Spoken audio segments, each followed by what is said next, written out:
Hey everyone, thanks for stopping by today.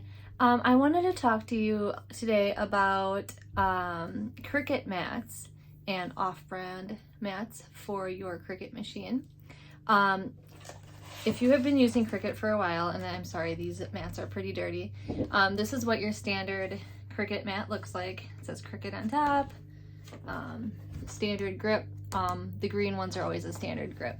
So this is a 12 by 12 Cricut mat. And these are great.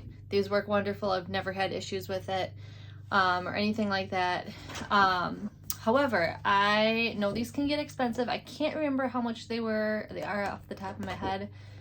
I want to say $7 or $8 a piece. Maybe I shouldn't say that because I don't want to say the wrong price. But I do know that these are a lot more expensive. So I've been buying this brand, again, this is really dirty, on Amazon, called Araki. And this is also the standard grip mat, the green mat.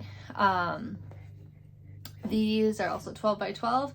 I got 8 of these, a pack of 8 for $16. So that comes to $2 a piece.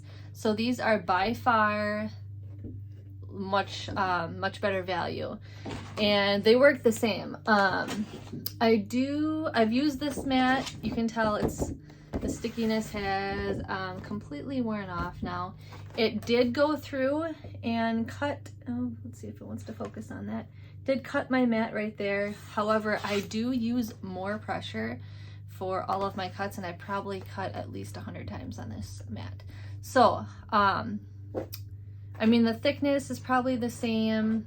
Overall, I would say the quality of these Araki mats are the same as the Cricut brand mats, but you're paying for brand, obviously, if you do buy Cricut.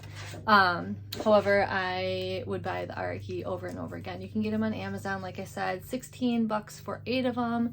Awesome deal. I would absolutely recommend doing that. So just wanted to throw that out there for you all.